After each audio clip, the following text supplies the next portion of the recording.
কাল আমাদের নিয়ম মাফিক কাজ করতে হবে মিস্টার সেন, আর দেরি করা ঠিক হবে না। মিস্টার সেন ভাবুক কণ্ঠে বলে উঠল। কিন্তু অব্র যদি বুঝে যায়? বুঝবে না মিস্টার সেন, আর যদিও বুঝে যায় তাহলে কি করতে হবে তা তো জানিনি। হ্যাঁ, তা জানি অবশ্যই, কিন্তু আমার মনে হয় না তীব্র কিছু বলেছে অব্রকে, না হলে ওর মধ্যে ভাবান্তর নেই কোনোই। সব কিছু সহজভাবে নেবেন না মিস্টার সেন, অনেক সময় আমাদের একটু ভুলে অনেক ক্ষতি হয়। মিস্টার সেন চেয়ার ছেড়ে উঠে দাঁড়ালেন।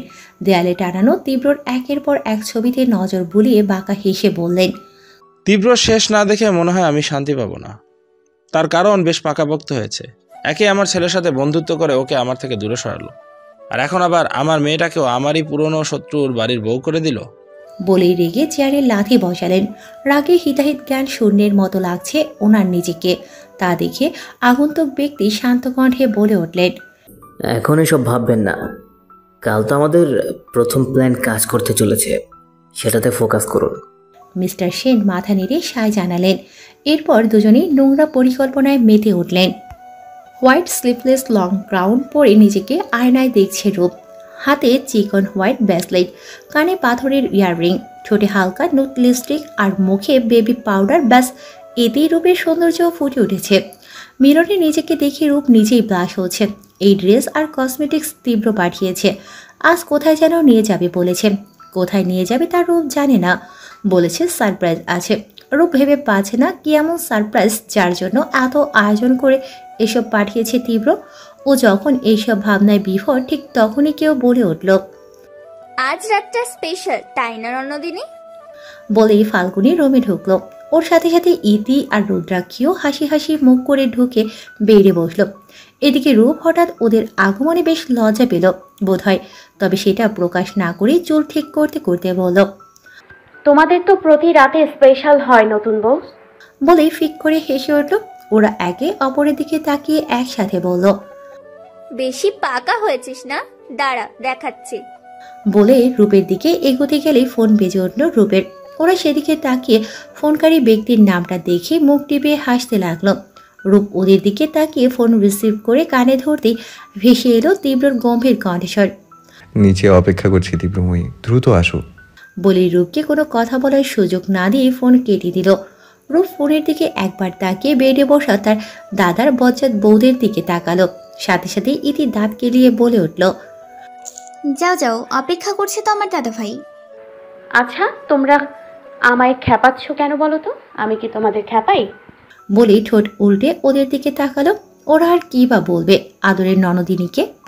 গাড়িতে হেলান দিয়ে দাঁড়িয়ে আছে তীব্র, পরনে ব্ল্যাক টি শার্টের ওপর হোয়াইট কোট আর ব্ল্যাক জিন্স, হাতে সিলভার ওয়াচ। চুলগুলো অন্যান্য দিনের মতো জেল দিয়ে সেট করা নেই আজ, এলোমেলো হয়ে ছড়িয়ে আছে কপাল জুড়ে। পকেটে দু হাত গুজে হেলান দিয়ে দাঁড়িয়ে আছে ব্যানার্জি হাউসের সামনে। অপেক্ষা প্রিয়সীর। সময় গড়িয়েছে সবই 3 মিনিট। দেখা মিলল বক্ষস্থলে বসত গড়া তীব্রময়ীর। আনমনেই তীব্র ডান হাত নিজ বক্ষের বাপাসে চলে গেল। নিজ প্রিয়সী হাঁটা থামিয়ে সম্মুখে দাঁড়াতেই তীব্র ঘোর লাগা চোখে নেশালো কণ্ঠে বলে উঠল, তীব্রময়ীর তীব্র রূপে ঘায়েল আজ তার তীব্রতর। তীব্র নেশালো কণ্ঠে বলা কথাটা শ্রবণ হতেই রূপ মাথা নিচু করে নিল। ঠোঁটের কোণে লাগলো লাজুক হাসির আভাস। তীব্র কিছুই বলল না আর। গাড়ির দরজা খুলে দিতেই রূপ না তাকিয়েই উঠে বসল। তীব্র নিজেও ড্রাইভিং সিটে বসে গাড়ি স্টার্ট দিল।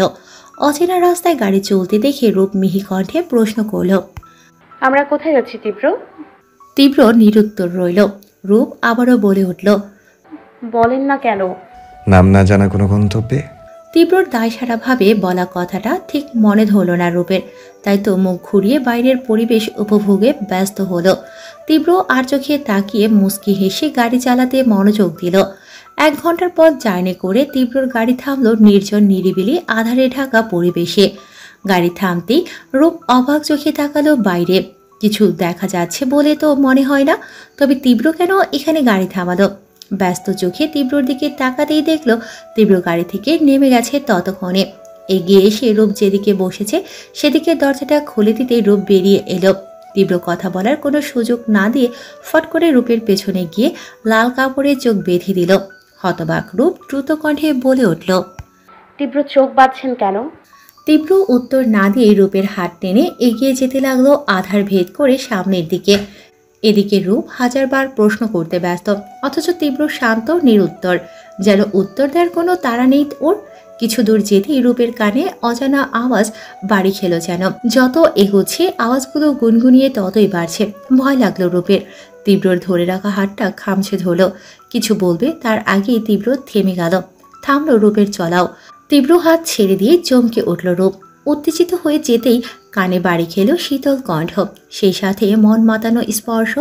কানে কানে বলে গেল তীব্র, আলতো করে চোখ খুলবে তীব্রময়ী। তীব্র চোখের বাঁধন খুলে দিতেই রূপ পিট পিট করে তীব্রর কথা মতোই চোখ খুলল। আলগা করে বাঁধার ফলে চোখ খুলে সামনে তাকাতেই তেমন অসুবিধে হলো না রূপের। সব স্পষ্ট ভেসে উঠল অক্ষি কোঠায়। বিস্ময় থ হয়ে গেল রূপ। অবাক চোখে তীব্রর দিকে তাকাতেই তীব্র মৃদু হেসে রূপের কাঁধে হাত দিয়ে বলল, পছন্দ হয়েছে তীব্রময়ী? রূপ কি বলবে ভেবে পাচ্ছে না। ওর সামনে বিশাল জোয়ারের নদী বয়ে চলছে। ঢেউগুলো পাড়ে আছড়ে পড়ে সশব্দে জানান দিচ্ছে ভালোবাসার। আশেপাশে কিছু ঘন ঝোপঝাড় ছড়িয়ে ছিটিয়ে আছে অফুরন্ত জোনাকি। আকাশে অবস্থান করছে মস্ত বড় চাঁদ, যার আলোয় আলোকিত চারিধার। ওদের সামনেই কিছু দূরে হোয়াইট ট্রেন করা জায়গায় অবস্থানরত টেবিলে ক্যান্ডেল প্রজ্বলন। রেড পর্দা দ্বারায় চারদিক বেঁধে রাখা। লাল সাদার সংমিশ্রণে অসাধারণ সৌন্দর্য ছড়িয়েছে, যা রূপ বর্ণনা করতে পারল না। অবাক চোখে পর্যবেক্ষণ করছিল যখন, তখনই তীব্র আবার বলে উঠল, সামনে চলো তীব্রময়ী। বলে রূপের হাত টেনে নিয়ে যেতে লাগলো সামনে। ওদের যাওয়ার রাস্তাটা লাল গোলাপের পাপড়ি ছড়ানো। সেদিক দিয়েই হেঁটে টেবিলের সামনে দাঁড়ালো ওরা। রূপ টেবিলে তাকাতেই দেখলো শুধু চাইনিজ খাবার। ও আশা করেছিল হয়তো কেক থাকবে, কারণ এমন সারপ্রাইজ আয়োজন করে সবাই কেক ট্রেন্ড করে।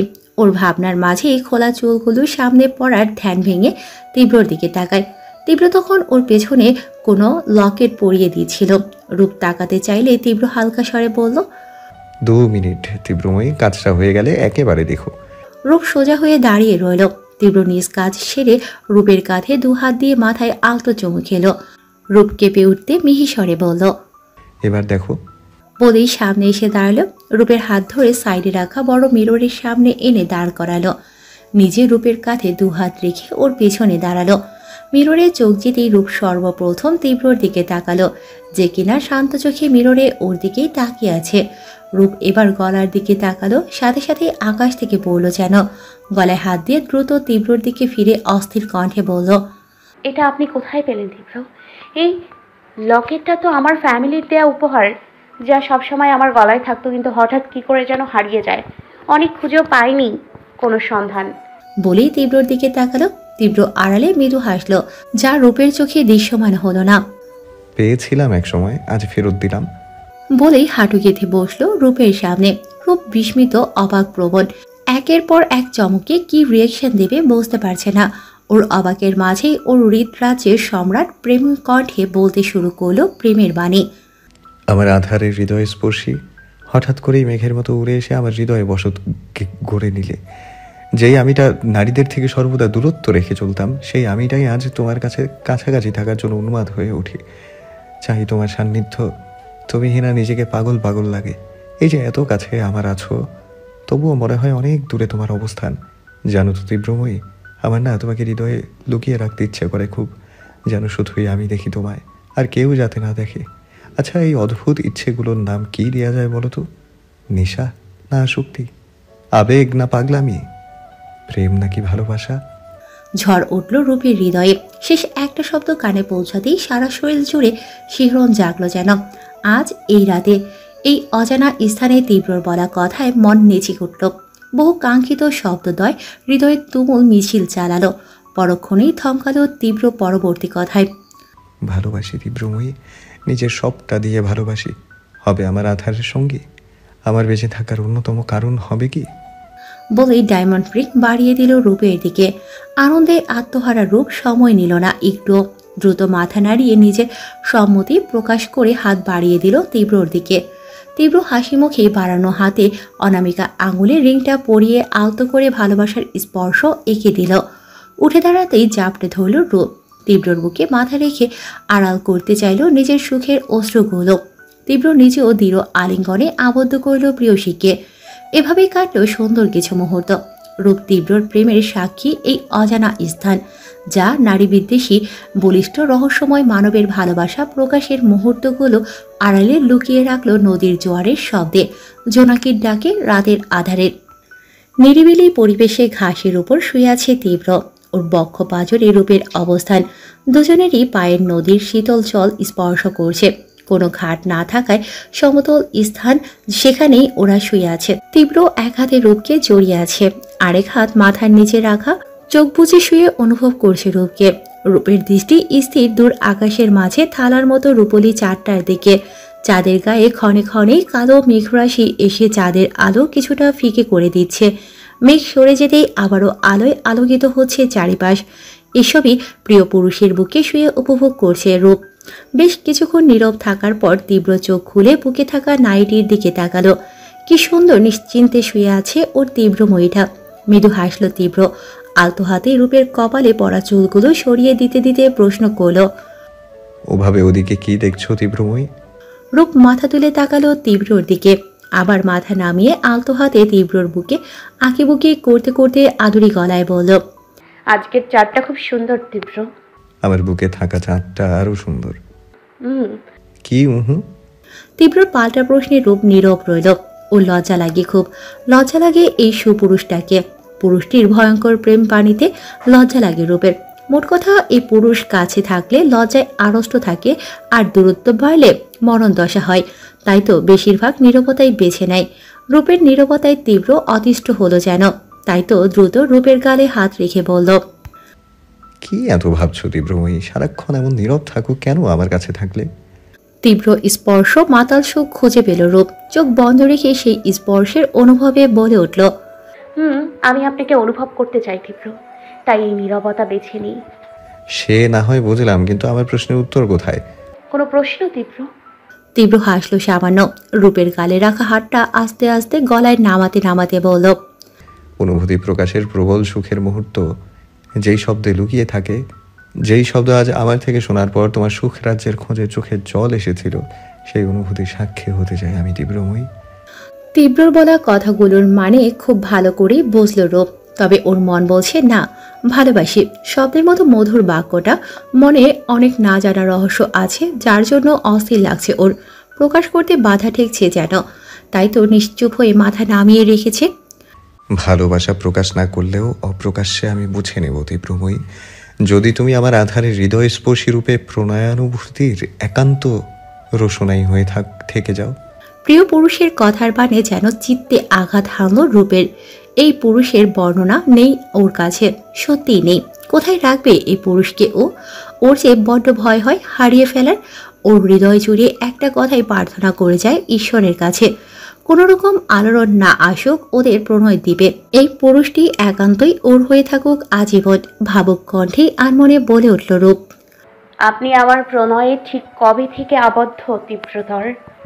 রূপের কথায় রহস্যের হাসি খেলে গেল তীব্র ঠোঁট জুড়ে। বরাবরের মতোই আড়ালে আবড়ালে রইল সেই হাসি। চিত্ত চিরে বেরিয়ে এলো রহস্যময় শব্দদল, তুমি যদি জানতে এই প্রণয়ের সূচনা, তবে নির্ঘাত প্রণয় অনুভূতির কর্যে হারিয়ে যেতে তীব্রময়ী। তাই তোমার কাছে আজীবন তা অজানা থাকবে রহস্যের দুনিয়ায়। তুমি কখনো জানবে না এই বিরল প্রণয় কাহিনী। কি হলো তীব্র, বলছেন না কেন? রূপের কথায় ভাবনার জগৎ ছেড়ে বেরিয়ে এলো তীব্র। তাকালো পূর্ণ দৃষ্টিতে প্রিয়সীর মানে। শুভ্র বালিকার ন্যায় প্রশ্নবিদ্ধ দৃষ্টিতে শান্ত হয়ে ওর দিকে তাকিয়ে থাকা ওর তীব্রময়ীটা হঠাৎই কোমরে জড়িয়ে রাখা হাতটা দৃঢ় করে টেনে নিল ওর সম্মুখে। রূপ আকস্মিক কাজে ভরকে গিয়ে তীব্রর দিকে তাকাতে দুজোড়া অস্ত্রের মিলন ঘটল মুহূর্তে। নিষাত্মক তীব্র রূপকেও ক্ষণে ক্ষণে বেসামাল করতে ব্যস্ত হয়ে পড়ল। রূপ বাধা দিল না। এই প্রিয় মুহূর্তে স্বামী নামক প্রিয় পুরুষের স্পর্শে রাঙালো নিজেকে। প্রেম মুহূর্ত কাটালো দুজন মিলে। এই অজানা জঙ্গল, নদীর কলকল ধ্বনি, আকাশের আলো আধারের মাঝে খেলা করা চাঁদ সাক্ষী রইল তীব্র রূপের রহস্য মোড়ানো প্রেমের।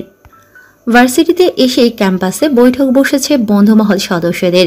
আজ অনেক দিন পর সবাই একসাথে মিলিত হয়েছে। তবে প্রেখম মিসিং। মৃন্ময় আর প্রেখম আবারও ব্যাক করেছে লন্ডনে। ওদের অবস্থান সেখানে, তাই আজ এখানে 5 মূর্তি বসে আছে। ওদের আলোচনার মূল বিষয়বস্তু মেঘ মন। অনেকদিন ধরে রূপ লক্ষ্য করেছে মেঘ আর মনের মাঝে বড়সড় দূরত্ব বেড়েছে। ও ভেবে নিয়েছে এই নিয়ে তীব্রর সাথে কথা বলবে, কিন্তু তার আগেই মন আজ জানালো মেঘের সাথে নাকি প্রণয় বিচ্ছেদ ঘটেছে। এই কথা শোনার পরই আজ বড়সড় বৈঠক বসেছে ক্যাম্পাসে। বিষণ্ণ মনের দিকে তাকিয়ে রূপ কর্কশ কণ্ঠে বলে উঠল, বলছিস না কেন পুরোটা? রূপের কথায় ছলছল চোখে তাকালো মন, বলল না কিছুই, মাথা নামিয়ে নীরব রইল। এতে যেন বাকিরাও খেপে গেল। ঈশান খপ করে মনের হাত চেপে ধরে বলে উঠল, দেখ, মন সবকিছুতেই ধৈর্য থাকে, তাই আমাদের অধৈর্য করিস না। মন ঝাড়া দিয়ে নিজের হাত ছাড়িয়ে বলে উঠল, আমি তো বলিনি আমাকে জিজ্ঞেস করে তোরা অধৈর্য হয়ে যা। আমি যখন বলতে চাইছি না তখন কেন আমায় জোর করছিস? বল কেন করছিস? ওর কথা শেষ হয়েই সবাই অবাক চোখে তাকিয়ে রইল কিছুক্ষণ, পরপরই মাথা নামিয়ে নিল। ঈশান মলিন হেসে অপরাধী কণ্ঠে বলে উঠল, সরি রে, তোর ব্যক্তিগত বিষয় জানতে চাই তোকে বিরক্ত করার জন্য, আর কখনো তোকে জিজ্ঞেস করব না। বলেই চুপ হয়ে গেল। মন নিজেও অবাক হলো নিজের ব্যবহারে। ও খুব ভালো করে বুঝলো ওর কথায় ঠিক কতটা কষ্ট পেয়েছে ওর বন্ধু মহল। ডুকরে কেঁদে উঠল, কাঁদতে কাঁদতে বলতে শুরু করলো, আমি তো চেয়েছিলাম আমার প্রেম দিয়ে মেঘকে আগলে রাখতে, কিন্তু কিন্তু ও তো চাইলো না। একটু ভুল বোঝাবুঝির কারণে এই আমিটাকেই দূরে সরিয়ে দিল। কি সুন্দর অন্য কারো হাত ধরে বলে উঠলো, হ্যাঁ আমাকে চায় না ও। জানিস, আমারও মরে যেতে ইচ্ছে হচ্ছিল সেদিন। ওকে অন্য মেয়ে ছুঁয়েছে, হাতে হাত রেখেছে, একসাথে হেঁটেছে আমারই চোখের সামনে, অথচ হ্যাঁ আমি শুধু দেখে গেলাম। এছাড়া আর কি করার ছিল বলতো? এই আমি খুব খারাপ, তাই না বল? তাই তো মেয়েকেও ছেড়ে গেল। এখন তো তোরাও ছেড়ে যাবি বল? আমি অনেক খারাপ, কেউ থাকে না আমার সাথে, কেউ না। কথা শেষ হওয়ার আগে 4 বন্ধু মিলে চাপড়ে ধরল মনকে। রূপ নিজেও কেঁদে ফেলেছে। ওর চোখে ভাসছে তীব্র ভুল বুঝে দূরে সরানোর দিনগুলো। কি বিভৎসভাবে দিন পার করেছিল ও, ভাবতেই গলা শুকিয়ে আসে। তাহলে মন কি করে থাকবে? যেখানে রূপ তীব্রর হাত অন্য কেউ ধরেছিল বলেই পাগলামি শেষ রাখেনি, সেখানে মেঘ তো পুরোটাই অন্য কারো হয়ে গেছে। রূপ আর ভাবতে পারল না, ঝাপড়ে জড়িয়ে ধরে বলে উঠল, আমরা মেঘদার সাথে কথা বলবো মুন, চিন্তা করিস না। প্রয়োজনে তীব্রর সাথে কথা বলে সবটা মিটমাট করে নিব। রূপের কথা শেষ হতেই নীল জোর গলায় বলল, আর যদি না থাকে তো তাকে সবচেয়ে ভালো ছেলে দেখে বিয়ে দেব, একদম কাঁদবি না। ঋদ্ধি ওদের ছেড়ে দৃঢ় গলায় বলে উঠল, ভুল বোঝাবুঝি হয়েছে, এতেই এত আপসেট হওয়ার কিছু নাই। না নামলে এক গাদা খাবারের ট্রিট নিয়ে ফকির করে দেব, তবে বুঝবে আমাদের বান্ধবীকে ছ্যাঁকা দেওয়ার মজা। চিন্তা নেই দোস্ত।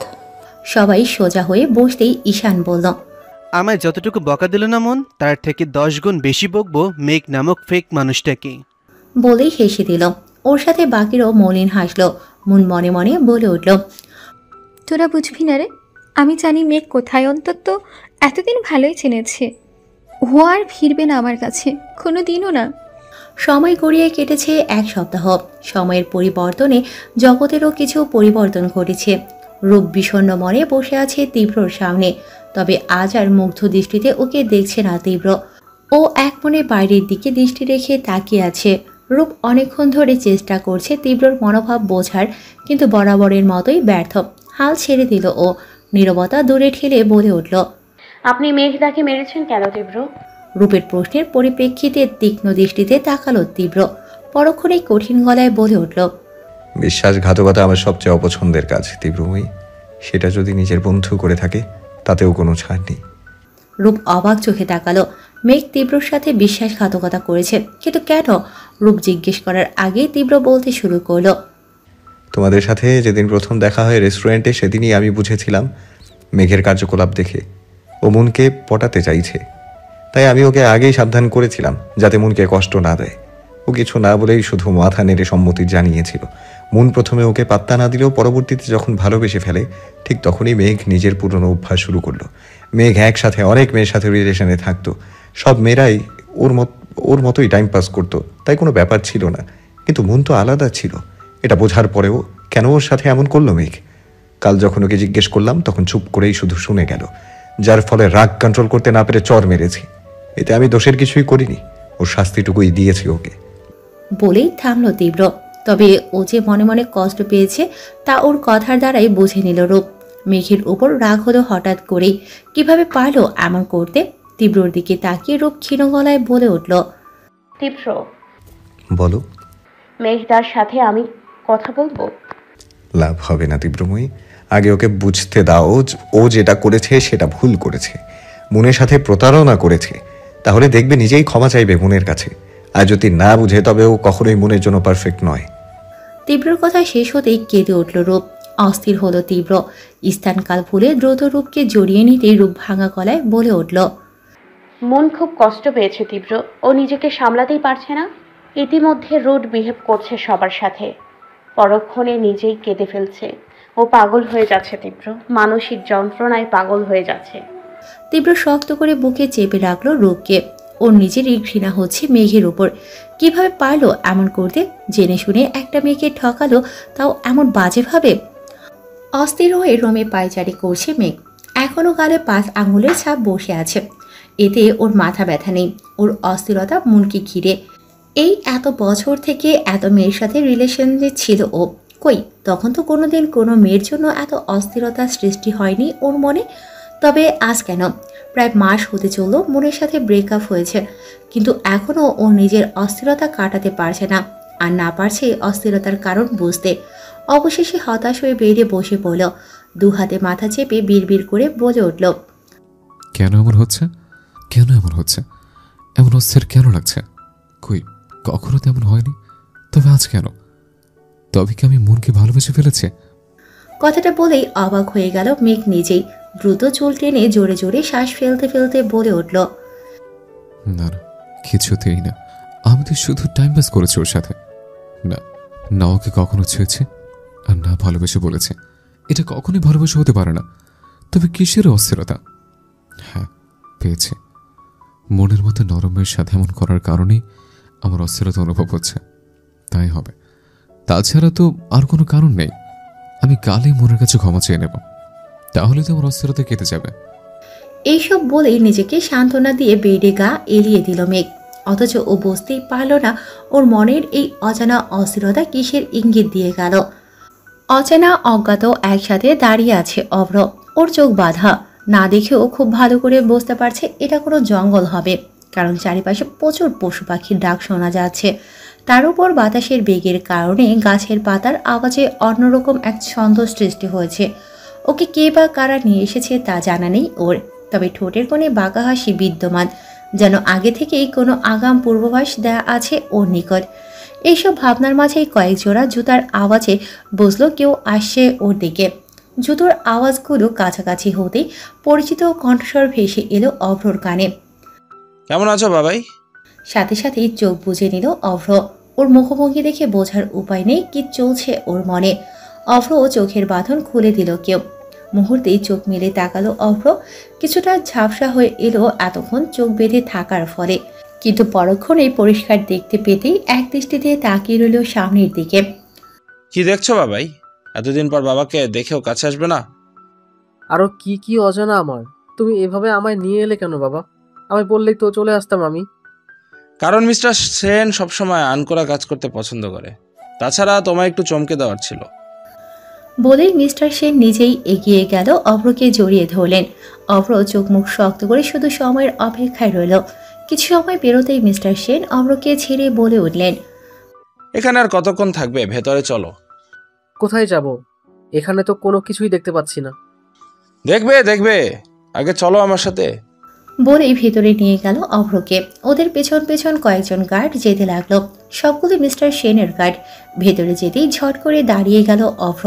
ওর দাঁড়ানো দেখে মিস্টার সেনও দাঁড়িয়ে অভ্রর দৃষ্টি অনুসরণ করে তাকাতেই দেখলেন অভ্র দেয়ালে আটকানো তীব্র টুকরো ছবির দিকে তাকিয়ে আছে। তাই তিনি হালকা হেসে বলে উঠলেন, প্রতিপক্ষের কার্যকলাপ জানা থাকলে আঘাত করতে সুবিধা হয় বাবাই। অভ্র সূক্ষ্ম দৃষ্টিতে সবটাই পরখ করে নিল।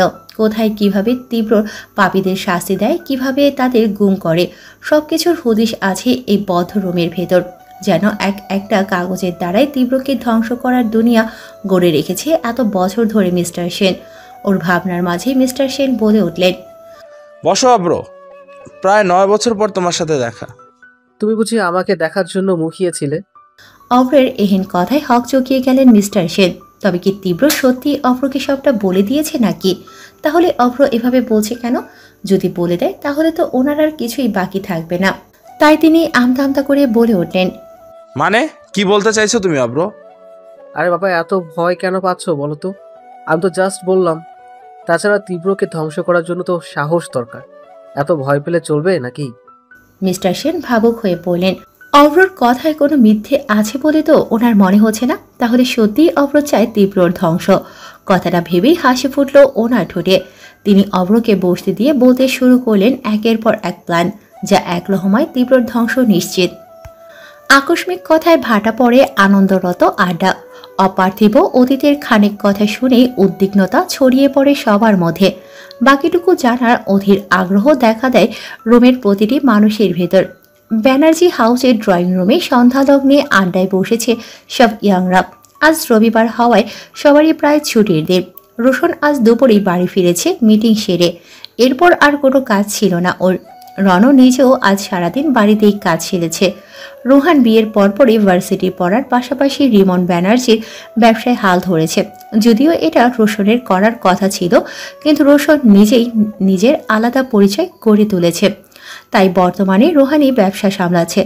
ওরা সবাই আজ সন্ধ্যায় গল্পের আসর জমিয়েছে। রুদ্রাক্ষী আর ইতি কিচেন থেকে ঝাল ঝাল ফ্রেঞ্চ ফ্রাই বানিয়ে নিজেরাও যোগ দিয়েছে আড্ডায়। ফাল্গুনের সামনে সেকেন্ড সেমিস্টার এক্সাম, তাই ওকে বেশি রান্নার আশেপাশেও আসতে দেয় না রুদ্রাক্ষী আর ইতি। ওদের সবার মাঝেই রূপকে এক প্রকার জোর করেই এনেছে সবাই। ও বর্তমানে মনের অবস্থার জন্য ভীষণ আপসেট। তবুও ওদের জোড়াজুড়িতে আসতেই হলো। আড্ডা যখন বেশ জমে উঠেছে তখনই তীব্রকে নিয়ে কথা শুরু হলো। ইতির থেকেই সবাই টুকটাক শুনছিল। হঠাৎ ইতি বলে বসে, তীব্রতা আর দাদাভাই ছোটবেলা থেকেই দুজনের জানি জিগার বন্ধু ছিল, কিন্তু হঠাৎই কিভাবে যেন সেটার ফাটল ধরে পুরোপুরি ছিন্ন হয়ে যায়। আর তারপর থেকেই দুজনে আকাশসম দূরত্ব থেকে সাথে তো একে অপরের শত্রু হয়ে উঠেছিল। এই কথা শুনে সবাই জেগে ধরে ইতিকে। বাকিটা শুনতে চায় ওরা। এদিকে রূপের মনে জমে থাকা রহস্যের জালটা হঠাৎই উঠে আসে ভেতর থেকে। ও খেয়াল করে দেখেছিল তীব্র আর অভ্রর নীরব যুদ্ধ। জানার ইচ্ছে থাকলেও জানা হয়ে ওঠেনি। ওরও জানার ইচ্ছে হলো প্রাপ্তবয়স্ক দুজন পুরুষ কি নিয়ে এত বড় দেয়াল তৈরি করলো নিজেদের মাঝে, আর হঠাৎ করেই আবার ভাঙত কি করে তা। রূপ ইতির দিকে তাকিয়ে হালকা স্বরে বলে উঠল, বলো না বৌমনি, কি করে ওদের দ্বন্দ্ব সৃষ্টি হলো? আবার জোড়াও লেগে গেল কি করে? এতক্ষণ তো চুপ করেই ছিলি, এখন যে তীব্র নাম উঠলো অমনি বুক ধরফরিয়ে জানতে ইচ্ছে হলো বুঝি। রোহান ব্যঙ্গ করে কথাটা বলতেই হেসে উঠল সবাই। রূপ আজ কিছু বলল না, আন্না রেগে গেল। সবাই সেটা লক্ষ্য করতেই হাসি থামিয়ে দিল। ইতি রূপের হাত নিজের হাতের মুঠোয় নিয়ে বলে উঠল, ভাঙার কারণটা ঠিক জানি না, তবে জোড়া লাগার কারণটা হয়তো আমার বিয়ে। কারণ ওই দিন তীব্রতা দাদাভাইকে নিয়ে এসেছিল তখন নিশ্চয়ই কথা বলে সবটা মিটমাট করে নিয়েছে। আর ওরা দুজন এখন এবার জানের জিগার দোস্ত হয়ে উঠেছে। কথাটা কানে আসতেই সবাই তাকালো দরজার দিকে। অবাক হলো বটে। তীব্র আর অভ্র দাঁড়িয়ে আছে। ইতি ওদের দেখেই দৌড়ে জড়িয়ে ধরল। তীব্র আলতো করে ইতিকে জড়িয়ে ধরে তাকালো রূপের দিকে। রূপ তীব্রর দিকে তাকিয়েছিল। চোখাচোখি হতেই তীব্র চোখ মারল ওকে। রূপ হালকা হেসে মাথা ঘুরিয়ে নিল। ইতি উৎসাহিত কণ্ঠে বলে উঠল, তোমরা আসবে যে বলে আসবে না? তাহলে কি বাড়ি তালা মেরে অন্য কোথাও চলে যেতিস নাকি? দাভাই সবসময় বাঁকা কথা বলবে না, আমি তো। আচ্ছা বাদ দে ইতি, আমরা একটু রনের সাথে কথা বলতে এসেছি। অভ্র কথাটা বলেই তীব্রর দিকে একবার তাকিয়ে রণয়ের দিকে তাকালো। ইশারায় সারল কিছু কথোপকথন। অতপর তিনজনেই উঠে এগুলো রণয়ের রুমের দিকে। তীব্র যাওয়ার আগে রূপের দিকে তাকিয়ে ইশারায় বলে গেল ভালোবাসি। রূপও সামান্য হাসল। ওরা যেতেই রোশন আর রোহানও ব্যস্ত পায়ে উঠে গেল। এগুলো সেদিকেই। সবটাই রূপ তীক্ষ্ণ দৃষ্টিতে পর্যবেক্ষণ করল। ও প্রায় দিনই দেখে তীব্র আর রণ বেশ গভীর আলোচনায় মত্ত থাকে। এতদিন বিষয়টা ততটা আমলে না নিলেও বর্তমানে বেশ ভাবাচ্ছে ওকে। এইসব কি বলছো অব্র? এমন কিছু করলে তো ওপর মহলও জেনে যাবে। যা দারুণ বড় বড় নেতা মন্ত্রী চড়াও হবে তীব্রর উপর। রোশন কথাটা বলতেই অভ্র তাকালো তীব্রর দিকে, যে কিনা শান্ত ভঙ্গিতে থুতনিতে দু হাতের ভর দিয়ে সিঙ্গেল সোফায় বসে আছে। গভীরভাবে কিছু ভাবছে তীব্র। তা উপস্থিত সবাই খুব ভালো করেই বুঝতে পারছে। অভ্র শান্ত কণ্ঠে বলে উঠল, মিস্টার সেন বর্তমানে যা ভেবে রেখেছে তার সবটাই করবে, আর এটার মানে যা দাঁড়াচ্ছে তাতে করে তীব্র ধ্বংস নিশ্চিত। সবাই চিন্তিত হয়ে তাকালো তীব্রর দিকে। তীব্র তখনও নিশ্চুপ। রোহান এবার অধৈর্য হয়ে বলল, মিস্টার তীব্র, আপনি চুপ করে আছেন কেন? যা করার তাড়াতাড়ি করুন, না হলে। বাকি কথা বলার আগেই তীব্র বলে উঠল, উনি যা করতে চাইছে তা থামানোর চেষ্টা করে লাভ নেই। ওরা অবাক হয়ে তাকালো। অভ্র বিস্মিত কণ্ঠে বলে উঠল, কি বলছিসটা কি তীব্র? তুই বুঝতে পারছিস এর ফল কি হতে পারে? আমি সবটাই বুঝতে পারছি অভ্র, আর এটাও ডিসাইড করেছি মিস্টার সেন একা নয়, ওনার সাথে আরও কেউ আছে। সবাই সমস্বরে বলে উঠল। হোয়াট? তীব্র উঠে দাঁড়িয়ে বলতে লাগলো, ইয়েস, এখন যদি আমরা ওনার কিছু করি তাহলে সেই অজ্ঞাত ব্যক্তি নিজেই সবটা লিঙ্ক করে দেবে। এতে লাভটা ওদেরই হবে, বুঝতে পারছো? তীব্রর কথা শেষ হতেই রণ ভাবুক কণ্ঠে বলে উঠল, কিন্তু কে করছে এসব, আর কেনই বা করছে? তীব্র তীক্ষ্ণ দৃষ্টি নিক্ষেপ করে বলে উঠল, যে করেছে সে খুব শেয়ানা। যাতে তার পরিচয় না জানতে পারি তার জন্য অভ্রকে সেখানে নিয়ে বিশ্বাস করাতে চেয়েছে যে সব কিছুর মূল্যে শুধু মিস্টার সেন রয়েছে, আর কেউ নেই। ফলে যতই ঝড় আসুক সব মিস্টার সেনের উপর দিয়ে যাবে, আর উনি বেঁচে যাবেন। কেউ জানবে না কে করেছে এই সব। পরে কোনো সময় ধরে সব খেলার শেষ চালটা তিনিই চালবেন। সবাই সবটাই মনোযোগ দিয়ে শুনল। অভ্র হঠাৎ সন্ধিহান কণ্ঠে বলে উঠল, কিন্তু তুই কি করে জানলি এইসব, আর এতটা শিওর কি করে? তীব্র রহস্যের হাসি হাসল, মুখে বলে উঠল, সেটা পরেই জানতে পারবি, আপাতত খেয়াল রাখ সবটা, আর কালকের মধ্যে আসল নিউজটা চাই। রোশন অবাক হয়ে বলল, কালকেই কেন তীব্র? সঠিক সময়? এছাড়া আর সঠিক সময় দেখছি না আমি। পরবর্তী পথটা দুর্গম হয়ে উঠবে, তাই কালই খেলার প্রথম গুটি চালাবো। সবাই সহমত প্রকাশ করল। অভ্র হঠাৎই কিছু একটা ভেবে বলে উঠল, আচ্ছা, রনওয়ের সাথে তোর এত সখ্যতা গড়ে উঠলো কি করে? অভ্রের প্রশ্নে সবাই প্রশ্নবিদ্ধ চোখে তাকালো তীব্র আর রণর দিকে। তীব্র হালকা হাসল শুধু।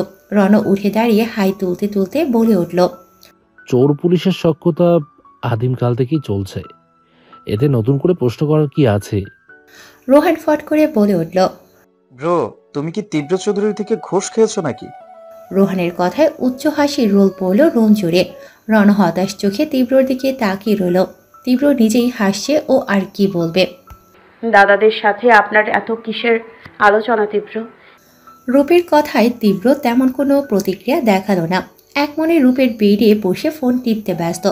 রূপ এগিয়ে এসে অধৈর্য কণ্ঠে বলে উঠল, তীব্র জিজ্ঞেস করেছি কিছু? তীব্র তাকালো রূপের দিকে। রূপ তখনও প্রশ্নবিদ্ধ চোখে তাকিয়ে। এমন ফেস পছন্দ হলো না তীব্রর, তাই হাত টেনে দ্রুত কোলে বসিয়ে নিল রূপকে। রূপ অবাক হলো না। ওর অভ্যাসে পরিণত হয়েছে তীব্রর কার্যকলাপ, কিন্তু বর্তমানে বিরক্ত বোধ করল। কিছু বলার জন্য মুখ খুলতেই তীব্র গলায় স্লাইড করতে করতে বলে উঠল, একটু পরেই তো চলে যাব তীব্র হয়ে। এখন কোনো প্রশ্ন না করে একটু শান্ত হয়ে থাকো, না হলে ভালোবাসা দাও আমায়। বলেই গলায় মুখ ডোবালো। আলতো আলতো চুমো এঁকে হুট করে কামড়ে ধরল। ব্যথায় রূপ আহ শব্দ করতেই ব্যথা জায়গায় চুমু খেল তীব্র।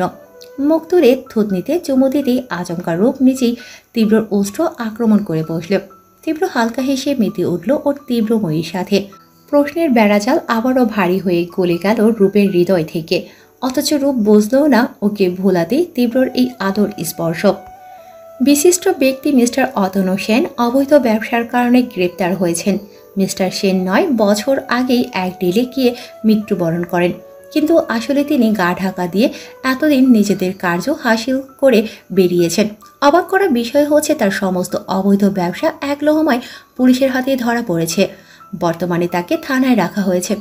নিউজের পাতায় এমন এক সারাংশ পড়েই হাত থেকে নিউজ পেপারটা পড়ে গেল রূপক ব্যানার্জির। ওনার চোখ ক্রমেই লাল বর্ণ ধারণ করেছে। পাশ থেকে রোহান দ্রুত জলের গ্লাস এগিয়ে দিতেই তিনি সেটা পুরোটাই ফাঁকা করে ফেললেন। গ্লাসটা টেবিলে রেখে শক্ত গলায় বললেন, এটা কি করে সম্ভব রোশন? উনি তো স্পট ডেট হয়েছিলেন, এটাই তো জানতো সবাই। তবে রোশন মাথা তুলে বলে উঠল, নিজের কার্য হাসিলের উদ্দেশ্যে এইসব করে লুকিয়েছিল এতদিন? রূপক ব্যানার্জি ভাবুক কণ্ঠে বলে উঠলেন, যদি তাই হয় তবে ওনার খবর পাচার করলো কে, আর কেই বা এত দ্রুত সব ছড়িয়ে দিল গোটা দেশে? ওনার কথায় সবাই বেশ অবাক হলেন। এখানে বাড়ির সবাই উপস্থিত, শুধু রূপ বাদে। ও থাকলে কেউ এ বিষয়ে আলোচনা তো দূর, টুর শব্দও করতো না। কাল তীব্র যাওয়ার পরেই ঘুমিয়েছে, তাই সকালে আর কেউ ডাকেনি ওকে। আজকের হেডলাইন নিয়েই আলোচনায় মেতেছে সবাই। উনি জেল থেকে কোনোভাবে ছাড়া পেলে তো আবার আমাদের ক্ষতি করতে উঠে পড়ে লাগবে। মিসেস অনিশার কথায় সবাই বেশ ঘাবড়ে গেলেও রোশন আর রোহনের কোনো পরিবর্তন হলো না। রোহান হাই তুলে বলে উঠল, চাপ নিও না ছোট মা, সব ঠিক হয়ে যাবে। কে ঠিক করে দেবে শুনি? মিসেস মল্লিকা কথাটা বলতেই রোহান ঘাবড়ে গেল। এখন এদের কি করে বলবে যে তাদের একমাত্র রাজকন্যার জামাই দেশের টপ মাফিয়া লিডার, যার কাছে এসব কিছুই না। সেখানে তার সবচেয়ে বড় শত্রুরই তো কথা হচ্ছে এখানে। রোহানকে চুপ থাকতে দেখে রোশন বলে উঠল, আর রনের কথা বলছে, রন সামলে নেবে সবটা। মিসেস মল্লিকা ভাবুক কণ্ঠে বললেন, সে যাই বলো না কেন, লোকটা মোটেও সুবিধার নয়। আচ্ছা, রন এত সকাল সকাল বেরিয়ে গেল কোথায়? তাছাড়া ইতিকেও তো দেখছি না। ফাল্গুনের চা টেবিলে রাখতে রাখতে বলল, মেজদির শরীর ভালো নয়, তাই রন্দা বেরোতে মানা করেছে। ওর কথা শেষ হতে রুদ্রাক্ষী রিমন ব্যানার্জির হাতে চা তুলে দিয়ে বলে উঠল, এটিকে তো এবার খবর জানাতেও সকালে বারণ করেছে রন, কিন্তু কেন করলো বুঝলাম না। রুদ্রাক্ষীর কথা শেষ হতে না হতে রোশন বলে উঠল, এসব ভাবতে হবে না, রন যখন বারণ করেছে তখন থাক না। ওর কথায় সবাই চুপ করে গেল। রোশন রোহানের দিকে তাকিয়ে বাঁকা হাসল। রোহান হাত দিয়ে ইশারা করে বোঝালো আজ খেলাটা ভালোই জমবে। সমানে তীব্রকে কল দিয়ে যাচ্ছে রূপ, কিন্তু তীব্রর কোনো রেসপন্স নেই। কাল বাড়ি ফেরার পর থেকে তীব্রর আর কোনো খোঁজ পাচ্ছে না। সকালে ঘুম থেকে ওঠার পরে অস্থির সময় কাটাচ্ছে ও। তার উপর একটু আগেই ইতির কান্নার শব্দ শুনেছিল। ওখানে যেতে চাইলেও রোহান আটকে দেয়, আর পরে ঘরে নিয়ে এসে বন্দি করে রেখেছে ওকে। বাড়িতে কি হচ্ছে কিছুই বুঝতে পারছে না ও, শুধু এতটুকু বুঝেছে সামনের সময়গুলো খারাপ হতে চলেছে, যা কারোর জন্যই সুখের হবে না। এর মধ্যেই রুমের দরজা খুলে সেখানে প্রবেশ করলো রোহান আর রোশন। ওদের দেখেই দ্রুতই ওদের কাছে গিয়ে হাঁপাতে হাঁপাতে রূপ বলে উঠল, এসব কি দা ভাই? তোমরা আমায় বৌমনির কাছে যেতে দিচ্ছ না কেন? আর দরজা লক করেই কেন রেখেছো? রোহান রোশনের দিকে একবার তাকিয়ে বলল, আজ খারাপ কিছু হতে চলেছে বনু। আশা করি তুই কাউকে ভুল বুঝবি না বা কোনো রকম সিন ক্রিয়েট করবি না। রূপ অবাক চোখে তাকালো। কি হতে চলেছে, কেনই বা এসব বলছে ওরা বুঝলো না। রূপ বিস্ময় চিত্তে বলে উঠল, কি হতে চলেছে দা ভাই? সেটা রাতেই দেখতে পাবি। রোশন কথাটা বলে যেতে নিলে রূপ দ্রুত উত্তেজিত কণ্ঠে বলে উঠল, দা ভাই তীব্র ফোন ধরছে না, ওনার কি কিছু হয়েছে? ওকে ফোন করে লাভ নেই, ও ব্যস্ত আছে। রূপ অবাক চোখে তাকিয়ে বলে উঠল, তোমরা জানো উনি ব্যস্ত আছে, অথচ আমি জানি না। রোহান রোশন একে অপরের দিকে তাকিয়ে কিছু না বলে বেরিয়ে গেল। হয়তো বাইরের দিয়ে লক করেও গেছে। রূপ ধপ করে বেডে বসে পড়ল। ও কিছু বুঝতে পারছে না। কয়েকদিন ধরে তীব্রর বিহেভিয়ার ওর নিকট অদ্ভুত লেগেছিল, কিন্তু এমন কিছু আশা করেনি। মেঘের সামনে দাঁড়িয়ে বিরক্ত দৃষ্টি দিয়ে তাকিয়ে আছে মন, অথচ মেঘের দৃষ্টিতে অসহায়ত্ব। হাজার বলে কয়ে আজ এখানে দেখা করতে নিয়ে এসেছে মনকে ও। কয়েকদিন ধরে যখন বারবার কল করে মনের সাথে কথা বলতে চেয়েছিল, তখন মন সোজা সাপটা বলে দেয় ওকে যাতে আর ফোন না করা হয়। কিন্তু মেঘ ততদিনে খুব ভালো করে বুঝে গেছে মন ওর জন্য কি, কেন এত অসহায়ত্ব। তাই তো পাগলের মতো দিনরাত এক করে ছুটে এসেছে মনের সাথে দেখা করতে, কিন্তু মন সেই সুযোগটাই ওকে দেয়নি। কারো কাছে যে সাহায্য চাইবে সে মুখটা অতটাই। মৃন্ময় দেশে ফিরেছে, কিন্তু ওর সাথে যোগাযোগ করে না। আর তীব্র, সে তো থাপ্পড় পেয়ে সোজাসাপটা জানিয়ে দিয়েছে ওর সাথে কোনো সম্পর্ক নেই তীব্রর।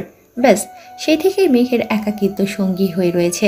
কাল রাতে অনেক রিকোয়েস্ট করে আজ আনতে পেরেছে মনকে। মেঘের বিগত দিনের স্মৃতিচারণের মাঝেই মন বলে উঠল, কেন ডেকেছেন আমায়? মেঘ অবাক কণ্ঠে বলে উঠল, আপনি? মন তাচ্ছিল হেসে মুখ ঘুরিয়ে বলল, অপরিচিত মানুষদের আপনি করে সম্বোধন করতে হয়, তাদের জন্য তুমিটা বেমানান। করুণ হয়ে এলো মেঘের মুখ। একে সে মেয়েটা যে ওকে সারাদিন বুকে বুকে রাখতো, একটু কথা বলার জন্য সময় চেয়ে চেয়ে কাঁদতো। সময় মানুষকে এত বদলে দিতে পারে? না না, ওর মন পাখি তো সময়ের সাথে বদলায়নি, বরঞ্চ ওকে বদলাতে বাধ্য করেছে মেঘ নিজেই। ভেবে হতাশ কণ্ঠে বলে উঠল, আমার ভুল হয়ে গেছে মন পাখি। লিসেন মিস্টার, আমার নাম মুন, তাই অযথা অন্য নামে ডাকবেন না প্লিজ। আর হলো ভুলের কথা, কোনটাকে আপনি ভুল বলেন মিস্টার? প্রেমের নাটক করাকে, নাকি দিনের পর দিন ঠকানোটাকে? দিন দিন পটিয়ে পাত্তা না পেয়ে অভিমান করাটাকে, নাকি ভালোবেসে ফেলার পর সেই ভালোবাসাকে অপমান করাকে? প্রতি রাত কষ্টের পরিমাণ বাড়িয়ে দেওয়াকে, নাকি অন্য মেয়ের হাত ধরে আমার ভালোবাসাটা অপমান করাকে? কোনটাকে ভুল বলবেন বুঝলাম না তো, একটু বুঝিয়ে বলে ভালো হয়। মন কথা শেষ করে মেঘের দিকে পূর্ণ দৃষ্টিতে তাকালো। মেঘ অবাক চোখে তাকিয়ে, চোখের কোণে জল ভরে গেছে। একটু টোকা লাগলে যেন ভেঙে পড়বে সেই জলরাশি। মনের বুক ধক করে উঠল। কোনো এক সময়কার ভালোবাসা তো, হয়তো এখনো অভিনয় জানার পরেও ভালোবাসা রয়ে গেছে, তবুও পাত্তা দিল না। মেঘ ভাঙা কণ্ঠে বলে উঠল, আমি জানি না, সত্যিই জানি না কিছু। শুধু এটুকু বলবো, যা শাস্তি দাও না কেন, প্লিজ আমার হয়ে থেকো। এতদিন আমি শুধু বুঝে গেছি তুমি ছাড়া আমার কোনো গতি নেই। Please stop please. আপনার এই নাটক অন্য কাউকে দেখাবেন। একবার বিশ্বাস করে ঠকে গেছি, আবার আপনার প্রতি বিশ্বাস জন্মে মৃত্যু ডেকে আনবো না আমি। না, পারবো না। আগেই বলেছি, এখনও আবার বলছি, আপনার সাথে আমার কোনো সম্পর্ক নেই মিস্টার মেঘ। কথাটা যত তাড়াতাড়ি মেনে যাবেন তত তাড়াতাড়ি ভালো হবে আপনার। তাছাড়া আপনার তো অনেক গার্লফ্রেন্ড, তাদের কাছে গেলেই মন ভালো হয়ে যাবে আশা করি। বলে পেছন ঘুরে চলে যেতে উদিত হলো মন। ওর চোখ ছলছল করছে, ভেঙে গড়িয়ে যাচ্ছে মন নামক স্থানটা। আর কত সামনে রাখবে নিজেকে? ও যেতে নিলেই মেঘ কান্নারত কণ্ঠে বলে উঠল, একটা সুযোগ দাও না আমায়, এই ভুল আর হবে না পাখি। যে একবার ছেড়ে যেতে পারে সে বারবার ছেড়ে যেতে পারে, তাই সুযোগ দেওয়ার মতো ভুলটা আমি করতে পারলাম না, দুঃখিত। বলে আর দাঁড়ালো না, দ্রুতই হেঁটে চলে গেল। মেঘ ওখানেই বসে পড়ল। চোখ থেকে টপ টপ করে জলের ধারা বয়ে চলছে। নিজের হাতে সবটা শেষ করে আজ সে সর্বহারা। হয়তো এই পথ চলা এখানেই সমাপ্ত। সন্ধ্যা ঘনিয়ে আসছে, সেই সাথে বাড়ছে উন্মাদনা। আজ সমাপ্তির দোরগোড়ায় দাঁড়িয়ে আছে। আকাশে আজ চাঁদ নেই, ঘোর আমাবস্যার রাত। কালো মেঘের আড়লে অদৃশ্য কিছু অতীত লুকিয়ে আছে, যা হাতছানি দিয়ে ডেকে যাচ্ছে অনবরত। সেই কালো অমানিসার দিকে তাকিয়ে আছে তীব্র। দৃষ্টির কোনো নড়চড় নেই। আজ কি হতে চলেছে বা কি হবে তার সম্পূর্ণটাই নির্ভর করবে ভালোবাসার বিশ্বাসের উপর। হ্যাঁ, অদ্ভুত হলো এটাই সত্যি যে বিশ্বাসে যেমন ভালোবাসা ডেকে, ঠিক তেমনই মৃত্যু ডেকে আনে অবিশ্বাসে। তীব্র তীক্ষ্ণ চোখে আকাশের পানে দৃষ্টি রেখে আপন মনেই বলে উঠল, আধার যেমন বিপদ বয়ে আনে, ঠিক তেমনি কিছুর সাথে পরিচয়ও ঘটায় খুব বাজেভাবে। যা চাওয়াও কল্পনায় থাকে না, সেটাই হুট করে আধারের কালোয় ফুটে ওঠে। কঠিন হৃদয়েও নাড়িয়ে দেয় সেই ফুটে ওঠা বাজে পরিচয়। বুকের যন্ত্রণাটা ক্ষতবিক্ষত করে বোঝায় যেই ভুলের প্রাপ্য সময়ের সাথে গাঢ়ভাবে জড়িয়ে যাওয়া কেউটা হঠাৎই ধ্বংসের কারণ হয়ে ওঠে। আজও হয়তো তাই হতে চলেছে, যা কারোর জন্য সুখের হবে না। আজ অবিশ্বাসের বেড়াজালে ধ্বংস হবে আমার গড়ে তোলা এই ধ্বংসরাজ্যের কক্ষে কিছু অনুভূতি। বলেই ঘুরে হাঁটা দিল পেছনের দিকে। পরনের অফ হোয়াইট শার্টটার নিচের দিকে খোলা অংশ হাওয়ার তালে উড়ে চলেছে ক্রমাগত। সেই সাথে উড়ছে কপালে পড়ে থাকা চুলগুলো।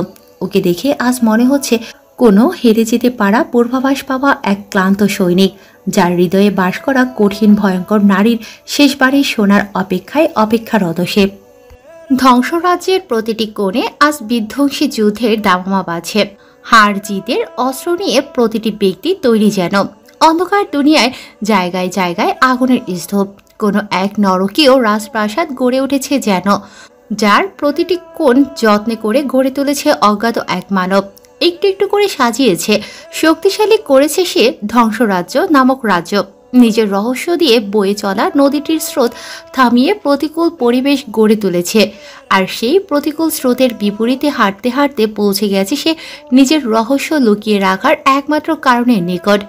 বিধ্বস্ত অবস্থায় রাজ সিংহাসনে বসে আছে সেই বলিষ্ঠ রহস্যময় মানব, যার হাত ধরে এই ধ্বংসরাজ্যের সূচনা, যার চতুরতায় এই রাজ্য আজও লোকচক্ষুর অন্তরালে অবস্থান করে আছে, যার বুদ্ধিদীপ্ততায় প্রতিটি পাপীর এই রাজ্য বিনাশ ঘটে। সেই বলিষ্ঠ মানব তীব্র চৌধুরী। ওর পাশেই দাঁড়িয়ে আছে সারিবদ্ধ গার্ড, সবার চোখে মুখে আলাদা দ্রুতি ছড়াচ্ছে। একটু দূরেই হালকা আধারের মাঝে দাঁড়িয়ে আছে রোশন, রণ, রোহান, আর তীব্রর ঠিক বাঁ পাশে দাঁড়িয়ে আছে সুমন। ওদের সবার দৃষ্টি সামনের দিকে স্থির থাকলেও তীব্রর দৃষ্টি নিচে। সাদা শাড়ি এলোমেলো পুরুষটির মোহনীয় রূপে আজ আগুন লেগেছে, যেন জ্বলন্ত লাভার মতো ফুলকি বেরোচ্ছে বহু বছরের তৃষ্ণা নিবারণের আনন্দে। হুট করেই কারো আর্তনাদে বাঁকা হাসি ফুটল তীব্র ঠোঁটের কোণে। আর্তনাদ ভারী হতেই মাথা তুলে তাকালো। একটু সামনেই আশেপাশের সবাই কেঁপে উঠেছে, তবে তীব্রর কোনো রকম ভাবান্তর নেই। হুট করে কেউ চিল্লিয়ে বলে উঠল, তোর কোনোদিনও ভালো হবে না তীব্র, তোকে অনাথ করেছি না, এবার মৃত্যু নিশ্চিত করে দেব। কথাটা কানে আসতেই তীব্র মাথা ঝাঁকিয়ে হেসে উঠল। এদিক ওদিক তাকিয়ে ঘাড় নেড়ে রক টান টান করে তীক্ষ্ণ দৃষ্টি মেলে তাকালো সামনে বেঁধে রাখা মানুষটির দিকে, যার শরীর থেকে একটু একটু করে চুয়ে চুয়ে রক্ত গড়িয়ে পড়ছে। পুরোটা স্ক্যান করে বাঁকা হেসে ভয়ঙ্কর বাক্য ছুড়ে দিল, আমার মৃত্যু দেওয়ার আগে নিজের বেঁচে থাকার পথ খুঁজুন মিস্টার অতন সেন। কেঁপে উঠল কক্ষ। ব্যানার্জি হাউজের ছেলেদেরও যেন হাড় হিম হয়ে আসছে তীব্র বাক্য বিনিময়ের মাধ্যমে। একটা পুরুষ কত ভয়ঙ্কর হতে পারে তার অন্যতম উদাহরণ তীব্র নিজেই। আবারও শোনা গেল সেই কণ্ঠ, কি হলো মিস্টার সেন, ভাবুক হলেন কেন? কিছু সময় থেমে হুঙ্কার দিয়ে বলে উঠল, আজ প্রায় 9 বছর পর আবারও আমার রাজ্যে আসতেই হলো আপনাকে। এই রাজ্যে কেউ একবার আসলে ফিরে যেতে পারে না সে, কিন্তু আপনি ফিরতে পেরেছিলেন কোনো এক উছিলায়। তবে সেই ফিরে যাওয়াটাকে আপনি নিজেই অভিশপ্ত করেছেন, যার দরুন আজ আবারও এই রাজ্যের দরজায় আসতে হলো। বলেই উঠে দাঁড়ালো। এক পা দুপাক করে একদম নমনীয় পায়ে এগিয়ে যেতে লাগলো চেয়ারে বেঁধে রাখা রক্তাক্ত অতন সেনের দিকে। তীব্রর প্রতিটি পদধ্বনি যেন পুরো রাজ্যটিকে কাঁপিয়ে তুলছে। তীব্র এগিয়ে গিয়ে একদম মিস্টার সেনের সামনে দাঁড়ালো। সাথে সাথেই একজন ছুটে এসে চেয়ার এগিয়ে দিল। বাঁকা হেসে তীব্র রাজকীয় ভঙ্গিতে চেয়ারে বসলো, পায়ের উপর পা তুলে গালে হাত দিয়ে হালকা করে দাড়ি চুলকে বলে উঠল, তা মিস্টার সেন, সেদিন আপনার পেছনে লোক লাগানোর কারণ? একটু থেমে ব্যঙ্গ করে বলল, ও, আপনার তো আবার বয়স হয়েছে, ঠিক করে মনে নেই কোন দিন আমার পেছনে কি করে বেড়ান, তাই না? আচ্ছা, আমি মনে করিয়ে দিচ্ছি, ওই যে দার্জিলিংয়ের পাহাড়ি জঙ্গলে আমাকে মারার জন্য লোক লাগিয়েছিলেন, কিন্তু দুর্ভাগ্যক্রমে আমার হাতেই তাদের আহত হতে হলো, মনে আছে নিশ্চয়ই? মিস্টার সেন মৃগীর রুগীর মতো কাঁপছে। তীব্র নৃশংসতায় তিনি সামনে থেকে প্রত্যক্ষ সাক্ষী থেকেছেন। আবারও সেই দৃশ্য সহ্য করার মতো মানসিকতা তার নেই। নীরবতা ঠিক ভালো ঠেকল না তীব্রর নিকট, তাই তো হুঙ্কার ছেড়ে বলে উঠল, কি হলো, চুপ করে আছেন কেন? আপনাকে আমি ওয়ার্নিং দিয়েছিলাম যাতে আর এমন ভুল পাপ না করেন, কিন্তু আপনি সোজা পাপী সাম্রাজ্য গড়ে তুললেন। সেখানেই থেমে নেই আপনি আমার প্রেয়সী ছিনিয়ে নিতে উঠে পড়ে লাগলেন, কারণ আপনি জানেন সে আমার সবচেয়ে শক্তিশালী শত্রুর একমাত্র প্রাণভোমরা, তাই তো? তীব্রর কথা শেষ হতেই রণ এগিয়ে এসে সজোরে চুলের মুঠি টেনে ধরল মিস্টার সেনের। তিনি ব্যথায় কুকিয়ে উঠতে রণ চিল্লিয়ে বলে উঠল, আপনি জানতেন রূপ আমাদের কাছে কি?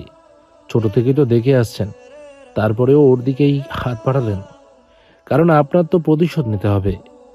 রণ ছেড়ে দিতেই রোশন আর রোহান এগিয়ে এলো। দুজনেই মিস্টার সেনের বেঁধে রাখা হাতের দু বাহু চেপে ধরল। রোশন দাঁত খামটি মেরে বলল, যখন পারলেন না শেষ করতে, ঠিক তখনই আপনার দল ভারী করতে উঠে পড়ে লাগলেন। আর সেই সঙ্গী হিসেবে বেছে নিলেন আপনার একমাত্র ছেলেকে। দিনের পর দিন ওকে উস্কে দিয়ে ওর মাথায় প্রতিশোধ জাগ্রত করলেন। রোহান কথাটা বলেই খামছে ধরল বাহু। মিস্টার সেন আর না পেরে ওদের ছাড়াতে অনুরোধ করতেই তীব্র বাঁকা হেসে ওনার চারপাশ রাউন্ড দিতে দিতে বলতে লাগলো, ছাড়বে তো, খুব তাড়াতাড়ি ছেড়ে দেবে, না হলে আপনার আসল রূপ দেখবে কি করে আপনার একমাত্র পুত্র? তীব্র বলা কথাটা কানে যেতেই মিস্টার সেন অস্বাভাবিকভাবে কাঁপতে শুরু করলো। তীব্র সেদিকে দৃষ্টিপাত না করেই হাত উঁচু করে ইশারায় ওর গার্ডদের কিছু বলতেই দুজন দ্রুত পায়ে বাইরে চলে গেল। তীব্র এবার রণর দিকে তাকিয়ে হালকা হেসে বলল, শ্বশুরকে ভালো করে খাতির যত্ন করতে হয় তো, তুমি নিজের শ্বশুরের সাথেও পুলিশগিরি করছো, দিস ইজ নট ফেয়ার। এত সিরিয়াস মুহূর্তেও তীব্রর এমন কথায় ওরা সকলেই হেসে উঠল। রণ হেসে বলল, আসলে কি বলতো, এই ফেক শ্বশুরের জন্য আমার বউটা আজ সারাদিন কেঁদেছে, তাই একটু কষ্ট লাগলেও করে নিলাম ফেক শ্বশুরকে যত্নে মেরে। ওদের কথার মাঝেই মিস্টার সেন যন্ত্রণায় কাতরাতে কাতরাতে বলে উঠল, যত খুশি মজা করে নাও, আমার ক্ষতি করে মোটেও ভালো করেনি তোমরা। এবার তোমাদের সবার কলিজার টুকরো রূপসার কি হাল করবে আমার ছেলে, তা ভাবতেই পারছো না তোমরা। আপনার ছেলে? কথাটা বলেই চারজনে শব্দ করে হেসে উঠল, যেন ভালো কোনো জোকস শুনেছে তারা। মিস্টার সেন অবাক চোখেই তাকিয়ে রইলেন ওদের দিকে। ওদের সবার কথোপকথনের মাঝেই ধ্বংসরাজ্যের সিংহ দরজা দিয়ে প্রবেশ করল কেউ। আবছা আলো আর পেছন থেকে আসা গাঢ় আলোর সংমিশ্রণে ভালো করে ব্যক্তিটির মুখ দেখা যাচ্ছে না। সে ধীরে ধীরে এগিয়ে আসে ওদের দিকে। ব্যক্তিটিকে না দেখেও তীব্রদের মুখে হাসি ফুটল, তবে অতনু সেন চিনলেন না, তাই ছোট ছোট চোখে তাকিয়ে রইলেন অজ্ঞাত ব্যক্তিটির মুখদর্শনের আশায়। খানিক এগিয়ে আসতেই স্পষ্ট হলো ব্যক্তিটির মুখাবয়ব। সেই সাথে বিস্মিত হলেন মিস্টার সেন। চোখ বড় বড় করে তিনি তাকিয়ে রইলেন অভ্রর দিকে। অভ্র এগিয়ে এসে বলে উঠল, কেমন আছো বাবা? আদর যত্ন ভালোভাবে করেছো? মিস্টার সেন কথা বলতেও ভুলে গেলেন যেন। তার মানে অভ্র সব জানত, আর অভ্রই তীব্রদের সব খবর দিত, যার ফলে আজ তার সমস্ত ব্যবসা জলের তলে, আর তিনি এই নরকীয় যন্ত্রণার কবলে। রাগী গলায় নিজের সমস্ত শক্তি কাজে লাগিয়ে বলে উঠলেন, রাস্কেল, নিজের বাবার সাথে শত্রুতা করতে বিবেকে বাঁধে না তোমার? নিজেরই বাবার শত্রুদের সাথে হাত মিলিয়ে আমাকে মারতে চাইছো তুমি? হ্যাঁ চাইছি, কারণ আপনি তো আমার বাবা নন, আমার বাবার খুনি আপনি। মিস্টার সেন কথা হারালেন যেন। দীর্ঘ বছর ধরে লুকিয়ে রাখা তথ্য এক নিমিষে যেন উদ্ঘাটন হয়ে গেল তার সামনে। এবার তার পাপের প্রায়শ্চিত্ত করার পালা। অন্ধকারের অমানিসায় আবদ্ধ হয়ে কয়েক জোড়া উৎসুক চোখ তাকিয়ে আছে অতীতের বর্ণনা শোনার অপেক্ষায়। ওদের সামনে মিস্টার সেন ব্যথায় কাতরাচ্ছেন। ওনার এই বৃদ্ধ বয়সে এসে যে পরিমাণ আঘাত সহ্য করলেন তা এ জীবনে একবারই পেয়েছিলেন। আবারও তার পুনরাবৃত্তি হলো আজ নিজেরই ভুলে, তবুও তিনি তা স্বীকার করতে নারাজ। ওনার এই নিশ্চুপ থাকাটা ঠিক সহ্য হলো না অভ্রর। কি হলো মিস্টার সেন, চুপ করে কেন আছেন? মাথা তুলে তাকাতে পারলেন না মিস্টার সেন। আঘাতের পরিমাণ একটু বেশি হয়ে গেছে। সবাই সেটা বুঝলো, তীব্র বুঝলো না। ওর মাঝে আজ হিংস্রতা ভর করেছে। ও রাগি চোখে গার্ডদের দিকে তাকাতেই একজন বরফ ঠান্ডা জল ছুঁড়ে মারল মিস্টার সেনের দিকে। এবার হট ওয়াটারের ট্রিটমেন্ট করব মিস্টার সেন। তীব্র কথাটা বলতেই দুর্বল চোখে তীব্রর দিকে তাকালেন মিস্টার সেন। আমি কিছু জানি না তীব্র, অযথাই আমায় অত্যাচার। তা কে জানে বলুন তো? রণ কথাটা বলেই এগিয়ে এলো। রোহান মিস্টার সেনের সামনে এক হাঁটু গেড়ে বসে বলল, ইস, আপনার জন্য খুব কষ্ট লাগলো খনি। এই বয়সে নাতি নাতনির সাথে না খেলে মাফিয়ার সাথে খেলতে হচ্ছে। চুহ চুহ। রোশন ফিক করে হেসে ফেলল। বাকিরা হাসলেও অভ্র আজ গম্ভীর। তীব্র সেদিকে একবার তাকিয়ে বাঁকা হেসে বলল, আপনি তাহলে মুখ খুলবেন না, তাই তো? ওকে। বলেই হাতের ইশারা করতে নিলেই মিস্টার সেন উত্তেজিত হয়ে বলে উঠল, আমি মেরেছি এশাকে। অভ্রর হাত মুষ্টিবদ্ধ হয়ে এলো, বুকে চলল দাবানল। তীব্র বাঁকা হেসে বলে উঠল, এইসব আমি অনেক আগে থেকেই জানি, এমনকি উপস্থিত সবাই জানে। বাকিগুলো বলেন দ্রুত। মিস্টার সেন বেশ অবাক হলেন, তবে তিনি জানতেন তীব্রর কাছে এইসব জানা কোনো ব্যাপার না। যে গুহার ভেতর থেকে পাপি টেনে এনে সে প্রিয় বন্ধুর প্রেয়সীর মৃত্যুর কারণ জানবে না। মিস্টার সেন নিশ্চুপ থাকতেই তীব্র হুঙ্কার ছেড়ে বলে উঠল, আপনি বলবেন নাকি আমি? বলে পেছনের চেয়ারটা লাথি মেরে ফেলতেই মিস্টার সেন দুর্বল শরীরে শক্তি সঞ্চয় করে ভাঙা কণ্ঠে বলল, কথার মাঝেই বাইরে থেকে অনেকগুলো গাড়ির আওয়াজ পাওয়া গেল। উপস্থিত সবার মুখে বিস্ময় রেখা ছড়িয়ে পড়তেই তীব্র বলে উঠল, এই কিসের আওয়াজ এগুলো? কোথা থেকে এলো বাইরের মানুষ? বলেছিলাম না আজ সবটাই ব্যারিকেড করে দিতে। তবে কি করে বাইরের মানুষ আসে? শেষ কথাটা বেশ হিংস্রভাবে বলায় কেঁপে উঠল আধার কালো কক্ষ। আজ সবাই যেন নতুনভাবে পরিচিত হচ্ছে তীব্রর হিংস্রতায়। ঠিক কতটা রাগ ভেতরে থাকলে একজন মানুষ এতটা হিংস্র হতে পারে, তার বড়সড় উদাহরণ তীব্র। কয়েক সেকেন্ড অতিক্রম হতেই রোহান বলে উঠল, আমার মনে হয় এটা শত্রুপক্ষের কেউ না হলে পুলিশের বুকের পাটা এত বড় নয় যে এই রাজ্যে পা রাখবে, যা এত কালেও কেউ সাহস করেনি। সবার মনে উদ্বিগ্নতা ছড়িয়ে পড়ল মুহূর্তেই। তবে তীব্রর মুখশ্রী হিংস্র হয়েও আজ শান্ত বড। ওর বিচক্ষণ মস্তিষ্ক খুব ভালো করে জানান দিচ্ছে আজ কোনো প্রণয়ের ধ্বংস উঠবে। ভাঙবে প্রেম নদীর বাঁধ। ভাবনা যখন পুরো প্রখর, ঠিক তখনই ধ্বংসরাজ্যের প্রকাণ্ড সিংহ দরজা দিয়ে প্রবেশ করল চির পরিচিত কিছু মানুষ। আলো আধারের সীমানা পেরিয়ে সম্মুখে আসতেই উপস্থিত ব্যক্তিদের চোখ বড় বড় হয়ে গেল বিস্ময়ে। সেই সাথে আগমনকারী ব্যক্তিদের মাঝেও বিস্ময়ের রেশ। তবে তীব্র চোখ স্থির বিস্ময় চিত্তে তারই দিকে তাকিয়ে থাকা অতিপ্রিয় ব্যক্তিটির দিকে, যার চেহারায় আজ মুগ্ধতার বদলে বিস্ময় আর ভয় স্পষ্ট। তোমরা এখানে? রণ প্রশ্নটা করতেই রিমন ব্যানার্জি অবাক কণ্ঠে বলে উঠল, তোমরা সত্যি মানুষ খুন করে বেড়াও রণ?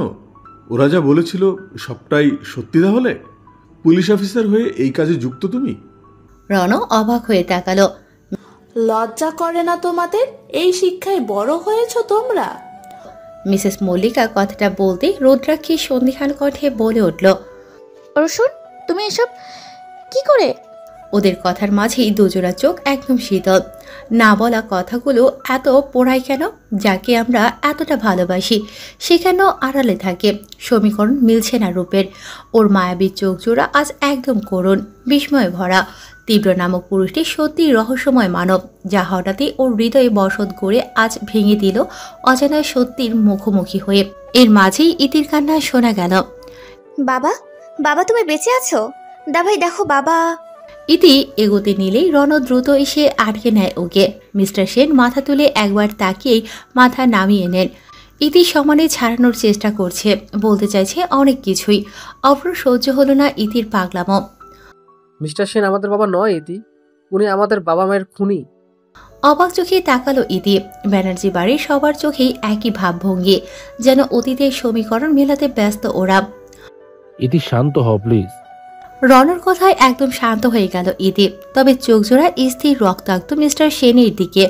রূপক ব্যানার্জি গম্ভীর কথা বলে উঠলেন, এই রাজ্য কতদিন ধরে চালাচ্ছ তোমরা? কত মানুষের প্রাণ নিয়েছো? সবাই নিশ্চুপ, বলার থাকলেও বলতে পারছে না কেউই। রণক ব্যানার্জি রাগী গলায় বলে উঠল, চুপ করে আছো কেন এখন?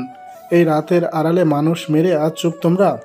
মিস্টার সেনের এই পরিণত তোমরাই করেছো, তবে আবার তাকে ছাড়িয়ে নিয়ে এসে অত্যাচারও করেছো বিনা বাধায়। কারণ একজন মুখোশধারী পুলিশ তো আছেন তোমাদের সাথে, তাই না? তার উপর ব্যবসায়ীও আছে। কারো ক্ষমতা নেই তোমাদের দমানোর, তাই তো? তবে আজ চুপ কেন? শান্ত মানুষটার অশান্ত কণ্ঠ সবাইকে নাড়িয়ে দিল। ওরা বুঝলো না ওদের উপর এতটা ক্ষেপে যাওয়ার কারণ। এত সময় পর তীব্র মুখ খুলল, ওদের কারো হাত নেই এই রাজ্যের মাঝে। আমার গড়া রাজ্য এটা, 9 বছর ধরে গড়েছি আমি। ওরা শুধু ওদের অতীতের প্রতিশোধ নিতেই আজ এখানে আগমন ঘটিয়েছে। তার কারণ সবার অতীতের জঘন্য ব্যক্তি একজনই। যেই ব্যবসায়ীর কোনো কিছুরই অভাব নেই, সেই ব্যবসায়ী কেন এভাবে মানুষ মেরে চলছে এই রাতের আধারে? ঢাকা দুর্গম জঙ্গলে রাজ্য ঘুরেছে ভয়াবহ রহস্য দিয়ে, কিন্তু কেন? সবার মনে প্রশ্নের ঝড় আগমন হলো বেশ প্রখরভাবে। অভ্র হঠাৎই বলে উঠল, আপনাদের কে আনলো এখানে? কি করে জানলেন এই রাজ্যের ঠিকানা? তোমাদের। অনিশার কথার মাঝে গুলির আওয়াজ স্তব্ধ হলো চারিপাশ। একের পর এক ঘটনায় আজ সবার মনে মৃত্যুর মিছিল চলছে। ভয় ভীতি একসাথে মস্তিষ্কে যুদ্ধ চালাচ্ছে। অতীত এত ভয়াবহ কেন?